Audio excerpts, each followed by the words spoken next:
All right, today we are digging into a question that's as old as humanity itself. We're going to break down the primal evolutionary code behind leadership, and it all kicks off with one simple but really big observation. Seriously, why is that? Why does some people just seem to step up and lead while pretty much everyone else is okay with following? You've seen it everywhere, at work, in your friend group, definitely on the world stage. What is the actual fundamental thing that sorts us into leaders and followers? For the longest time, we've had this really easy answer: the natural born leader. You know, the idea that some people just pop out with a Caesar gene or this magical charisma that destines them for the top. But honestly, that's kind of just a convenient story. It lets us avoid the real question: what is nature actually looking for? To find that answer, we have to go way back. I mean, back to the very foundation of what makes us human. It all starts with our single greatest evolutionary advantage. And that advantage? It's socialization. It's not just a nice thing to do, it is literally our species' #1 survival tool. It wasn't the brilliance of one single person that let us take over the planet. Nope. It was our ability to team up, to band together and coordinate. You know, an organized group of humans is probably the most powerful force nature has ever seen.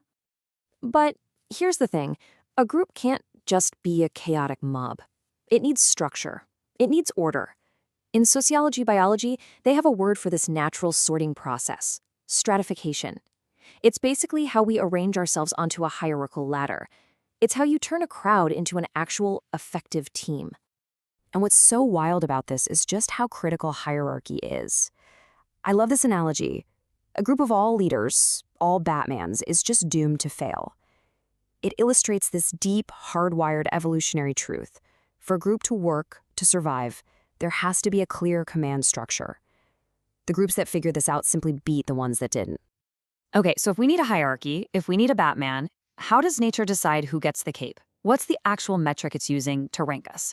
The answer is, well, it's surprisingly simple, and it's really the core idea of this whole explainer. It comes down to this one thing.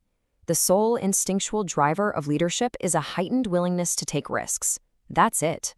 It's not about being the smartest or the strongest or even the most experienced.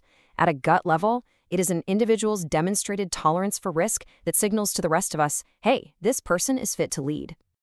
And this isn't just a theory I'm throwing out there. It's backed by science. Signaling theory explains that a public act of risk is what's called a costly and honest signal. It's costly because, well, you could fail spectacularly. And it's honest because you just can't fake it. You either take the risk or you don't. By taking it, you're broadcasting a message to the group.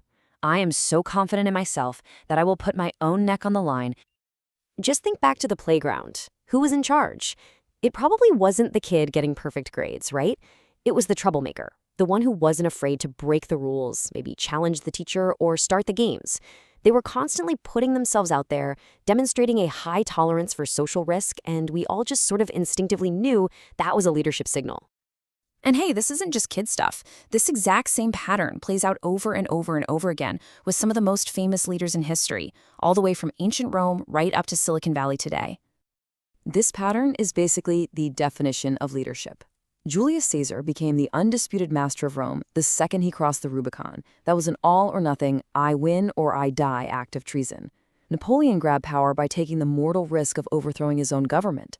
Flash forward, and you've got Steve Jobs betting the entire future of Apple on the Macintosh project, or Elon Musk risking his last dime on one final, desperate SpaceX launch. Each and every one of them had the Rubicon to cross. Now, of course, you're probably thinking, well, it's not always this primal. And you're right. We humans have built all kinds of systems to kind of override this natural instinct. And this is where it gets really interesting. We figured out how to create artificial leaders. The perfect example is the military. A soldier follows a general's orders because of the rank on the uniform, not because that general has personally proven he's the biggest risk-taker in the platoon. The authority comes from the institution, from the title, from the stripes on a sleeve, not from some big public act of courage. But, and this is a huge but, these artificial systems are fragile. They only work as long as the institutions backing them up are stable. The moment those institutions crumble, in a chaotic battle, a natural disaster, a corporate meltdown, that artificial hierarchy just vanishes, poof. And leadership instantly reverts back to its factory settings. The person who steps up isn't the one with the fancy title. It's the one most willing to take decisive, scary risks in the middle of all that chaos. So let's pull all this together. What does this really tell us about what power is at its most fundamental level? So here it is, the leadership code we've basically just unpacked. It all starts with socialization. That's our superpower. That requires hierarchy to get organized. Our spot in that hierarchy is determined by risk-taking, which means a leader is really just the person the group acknowledges has the highest capacity for risk. They show this through what you could call status contests. And while, yeah, artificial factors like a job title can replace this system, it's always temporary. This really gets to the heart of it all. We have this idea that power comes from having money or a high-status job. But those things are usually just resources that flow to people who've already demonstrated power. Real power, true power, comes from that tolerance for risk. It reminds us that power is an action. It's not something you're given, it's something you take, by proving you're willing to put more on the line than anybody else. And that kind of leaves us with one final and really crucial question. It's not about whether you were born with some mythical Caesar gene. It's about choices. It's about action. So the real question to take away from all this is, what risk are you willing to take?